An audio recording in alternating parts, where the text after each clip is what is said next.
माता की जय, भारत माता की जय, जय हिंद, जय हिंद, जय हिंद, जय हिंद, जय हिंद, जय हिंद। वंदे मातरम, वंदे मातरम, वंदे मातरम, वंदे मातरम, वंदे मातरम, वंदे मातरम। भारत माता की जय, भारत माता की जय, भारत माता की जय। अरे कैमरा बेचन लो।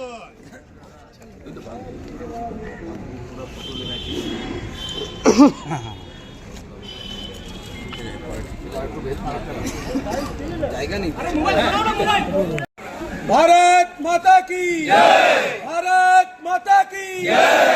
बीजेपी जिंदाबाद, जिंदाबाद, जिंदाबाद। बीजेपी जिंदाबाद, जिंदाबाद, जिंदाबाद। बीजेपी जिंदाबाद, जिंदाबाद, जिंदाबाद, जिंदाबाद। जेपी नड्डा जिंदाबाद, जिंदाबाद, जिंदाबाद। सुगंधा मजूमदार जिंदाबाद, जिंदाबाद, जिंदाबाद। भारत माता की जय, भारत माता की जय।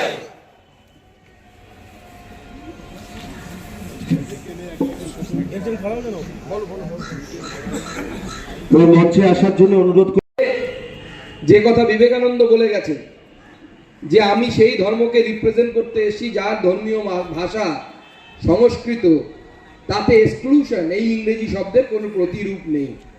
কারণ আমরা এক্সক্লুশনে বিশ্বাস করি না, আমরা ইনক্লুশনে বিশ্বাস করি। ভারতীয়রা বরাবরই হাজার হাজার বছর ধরে যখন সো কল্ড এই রিলিজিয়ান বলে কোনো শব্দ উদ্ভূত হয়নি বা কোনো রিলিজিয়ান তৈরি হয়নি, সেই সময় থেকে ভারতীয়রা মনে করে যে এই গোটা বিশ্ব আমার আত্মীয়। আমরা সেই জন্য শাস্ত্রে নির্দ্বিধায় বলেছি বসুদৈব কুটুম্বকম। আজকে প্রাচীন সভ্যতা সংস্কৃতি দিনে সবার সাথ, সবার বিকাশ, সবার বিশ্বাস, এই তিনটি শব্দ বন্ধে বেঁধেছে। পশ্চিমবঙ্গের 10 কোটি মানুষের মধ্যে প্রায় 10 কোটি মানুষ, এখনো 10 কোটি হয়তো আমরা হইনি কারণ জনগণনা হয়নি, এক্স্যাক্টলি বলা সম্ভব নয়। তার মধ্যে 6 কোটি 1 লক্ষ বেশি মানুষকে মাননীয় প্রধানমন্ত্রী কথা দিয়েছেন, পশ্চিমবঙ্গের মানুষকে, যে আগামী 5 বছর তাদের বাড়িতে আর কেউ না খেয়ে মারা যাবে না, কারণ তাদের জন্য তাদের প্রধানমন্ত্রী নরেন্দ্র মোদী আগামী 5 বছর ফ্রিতে রেশন দেওয়ার ব্যবস্থা পিডিএস এর মাধ্যমে করেছে। আজকে আমরা নারী পাচারে গোটা দেশের মধ্যে প্রথম দিকে অবস্থান করি। বধূ নির্যাতনের প্রথম 4-এর মধ্যে, পণ নিয়ে যে অত্যাচার হয় তাতে প্রথম 4-এ গোটা দেশের মধ্যে। নোংরা শহরের তালিকায় আমাদের কলকাতা প্রথম দিকে।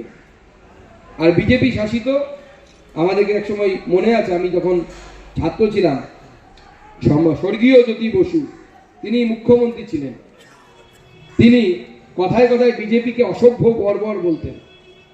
তো আজকে সেই অসভ্য বর্বর বিজেপি শাসিত, সকল অসভ্য বর্বর বিজেপি শাসিত মধ্যপ্রদেশের ইন্দোর শহর ভারতবর্ষের সব থেকে স্বচ্ছ শহর। আর আমার আপনার স্বপ্নের কলকাতা ভারতবর্ষের নোংরা শহরের তালিকায় প্রথম দিকে।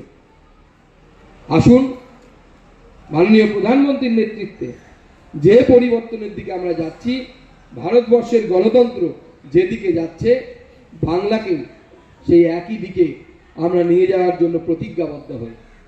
তবেই ডক্টর শ্যামাপ্রসাদ মুখার্জির স্বপ্ন পূরণ হবে। ডক্টর শ্যামাপ্রসাদ মুখার্জি আমাদের এই পশ্চিমবঙ্গ তৈরি করেছিলেন, তিনি একা নন, তার সাথে অনেকে ছিলেন, কিন্তু মুখ্য ভূমিকা তিনি নিয়েছিলেন। তখন স্বামী পরমানন্দজি মৃত্যুশয্যায়, স্বামী পরমানন্দজি তার গলার মালা শ্যামাপ্রসাদের গলায় পরিয়ে দিয়ে বলেছিলেন, আমি বাঙালিকে বোঝাতে পারলাম না, তুমি বোঝাও শ্যামা, বাঙালিকে বোঝাও। এবং শ্যামাপ্রসাদের হাতে যে দায়িত্ব, সেই দায়িত্ব তো আমাদের ঘরে দায়িত্ব। ওই মালাটা তো আজ আমাদের গলায়, স্বামী পরমানন্দের পরানো মালা শ্যামাপ্রসাদের গলা থেকে আজ আমাদের গলায় এসে পড়েছে। সেটা ডক্টর শ্যামাপ্রসাদ মুখার্জি নিজের প্রাণের তোয়াক্কা না করে কাশ্মীরে গিয়ে বলেছিলেন, এক দেশে এক বিধান, এক নিশান, এক দেশে এক প্রধান চলবে, 2 নিশান 2 প্রধান, 2 সংবিধান চলতে পারে না। আজকে ডক্টর শ্যামাপ্রসাদ মুখার্জির দেখানো পথে আমাদেরকে এই বাংলার জন্য লড়াই করতে হবে। এই বাংলা শেখ শাহজাহানের বাংলা হতে পারে না, এই বাংলা শেখ শাহজাহানের বাংলা আমরা হতে দেব না। তার জন্য যদি রক্তবিন্দু দিতে হয়, রক্ত ঝরাতে হয়, আমরা রক্ত ঝরাবো। এই বাংলা আমি যে সমস্ত পদ্ম পুরস্কার প্রাপকদের নাম বললাম তাদের বাংলা হতে পারে, কাজী নজরুল ইসলামের বাংলা হতে পারে, কিন্তু শেখ শাহজাহানদের বাংলা করার যে চেষ্টা, জাহাঙ্গীরের বাংলা করার যে চেষ্টা, শওকত মোল্লাদের বাংলা করার যে চেষ্টা মুখ্যমন্ত্রী এবং তার দলবল করে যাচ্ছেন, যতক্ষণ আমাদের প্রাণ আছে শেষ রক্তবিন্দু পর্যন্ত তাকে আমাদেরকে আটকাতেই হবে। কারণ ডক্টর শ্যামাপ্রসাদ মুখার্জি সেই দায়িত্ব আপনার আমার সবার কাঁধে নিয়ে গেছে। তার সাথে সাথে আরো কিছু মানুষ যারা বাংলা থেকে পদ্ম পুরস্কার পেয়েছে। আগে পদ্ম পুরস্কার নিতে আমরা দেখতাম লোক উঠতো কোট টাই প্যান্ট পরে। এখন এই বদলে যাওয়া ভারতবর্ষে, মোদিজির ভারতবর্ষে, আমাদের আপনাদের স্বপ্নের ভারতবর্ষে মানুষ খালি পায়ে পদ্ম পুরস্কার, খালি পায়েও পদ্ম পুরস্কার নিতে ওঠে। এটাই হচ্ছে মোদিজির কৃতিত্ব, বদলে যাওয়া ভারতবর্ষ। যেখানে পুরুলিয়ার সুদূর প্রান্তরে একজন মানুষ, তিনি গাছ লাগিয়ে গেছেন নিস্তব্ধে, কোনো পুরস্কারের আশা না করে, তাকে পর্যন্ত আমাদের মাননীয় প্রধানমন্ত্রীর চোখ খুঁজে নিয়ে সম্মানের সাথে তাকে সামনে নিয়ে আসে পদ্ম পুরস্কারের আলোয়।